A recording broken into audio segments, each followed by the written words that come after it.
Most Karaikans, noble or ignoble, would likely demur from claiming association with an organized faith. Though old Terran faiths do enjoy a following in the baronies, they never took root as widely as they have outside of the baronies. Theologians who study faith and its practices in the baronies generally accept the schism to be the natural result of two factors: the severing of Karakis from cradle during the fall, and the growth of the passions, which spread through Karaikan culture during Karaki's own period of turmoil.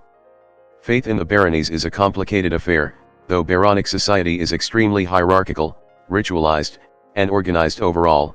Expressions of faith tend to be highly individualistic and personal. Although many citizens of the baronies will state that they aren't religious, they will describe in the same breath their temple visit earlier that year, during which they sought good omens for an upcoming relationship or business decision. The religion of the baronies has no official name or doctrine. Instead, it is a broad collection of state and house practices that pay homage to a quasi-deific caste of spirits, gods, and muses collectively called the passions. Dogma varies wildly between houses, families, and even individuals as to the specific nature of the passions. Some view them as true deities, with wills, interests, and pursuits, whereas others read them more as convenient symbols for the influence of fate upon a person's life. Others still view them as animating spirits that dwell and rule over parts of the land, sky, and the void of space, beings that must be appeased to curry their favor. All agree that the passions have a dramatic influence on a person's life. At birth, a person is said to be bonded to one or more of the passions, as though marked or chosen. Through this bond, the passions are said to claim dominion over the strand of fate that represents that person's destiny, and will seek to manipulate it in any way that they see fit by inflicting challenges, trials, or tragedies upon them for their own amusement, purposes, or plans. By embracing or rejecting the bond, a person can choose to fight the passions or attempt to gain their divine favor, and by reading their bond, or having it read, a person can gain some insight into the fate that awaits them, or even attempt to predict their future. The priests and ordained individuals that officially read such bonds are called augurs, and almost all come from the esoteric order Xenoglossia. However, folk reading of bonds and even amateur bond readings are common enough that they are frequent activities at parlors, dinners, and between friends.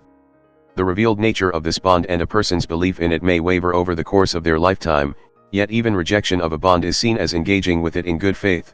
The passions are not generally viewed as purely benevolent forces, but much like humans are thought to have flawed, fickle, and often petty natures. Like humans, they have rivalries and lovers, and are prone to strong outbursts of emotion.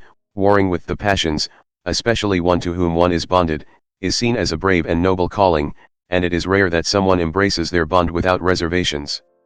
Though typically one passion has the strongest sway over a person, a solar bond, they may have minor or sidereal bonds with other passions, especially minor ones. It is rare for someone to have a second passion with influence in their life equal to that of their solar bond. These are called lunar bonds, and are said to be especially ill omens, as the stress of being torn from the whims of one passion to another is believed to create a tumultuous and unlucky life. When an augur reads a bond, they attempt to discern these influences in order to make predictions about a person's future or the omens around a course of action they plan to take. When read, a bond is typically defined according to celestial bodies, numbers, animals, the position of Karaki's moon, and a particular depth of water. For example, someone might be bonded to the wolf, with a maiden moon, and a shallow water fate.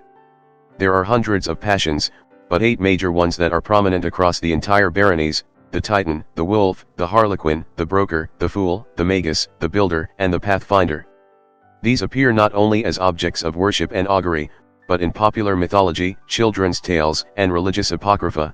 There are many tales of the clever Harlequin tricking the vicious Wolf, or the noble Titan saving the plucky Fool from the machinations of the Broker. Each passion has their own sidereal passions they are typically associated with: major domains, such as harvest, fertility, war, death, the hunt, thunder, etc., seasons of the year, and favored offerings. Several passions are often combined and worshipped as one entity, an amalgam passion of sorts, or are combined with other pre-fall beliefs such as Islam or the Church of Christ the Buddha into a dizzying array of syncretic combinations. Worship of the passions is commonly practiced as a personal, family, or cultural affair. Even those Karaikans that do not believe in organized faith typically participate in the rituals, holidays, and public events of the passions as deeply ingrained parts of Baronic culture. Traditional holidays are around a new year, complete with an iconic glazed sticky bun, the highest point of midsummer, and the highest point of winter. Particular attention is paid to astrological events such as the passing of comets, solar eclipses, the discovery of supernovas, and new survey data from unknown parts of the galaxy. 3-day public holidays are sometimes called upon the discovery of significant astrological phenomena, traditionally to give state augurs the time to agree upon the portents of each discovery. Organized religion is largely restricted to the individual temples of each Bharonic house, with most major houses employing state augurs and magi and endorsing an official interpretation of the passions. Augury is an ancient and respected practice, and one of the biggest events of the year is the New Year temple visit by the sitting heads of a major house, at which they have the bond of the entire house read for good or ill omens. It is considered heretical and highly taboo for augurs to make readings of whoever sits the throne, no matter the intent, and even if requested by the prime baron themselves. Other than this restriction, the diversity of religious dogma is such that aside from minor filial and purity traditions of hand-washing, there are few commonalities between the house religions. Hello there, if you like this video, please subscribe to my channel and click that notification bell button. If you really want to support my channel, you could visit my Patreon page, or buy me some coffee, links in the description. Anyway, have a nice day.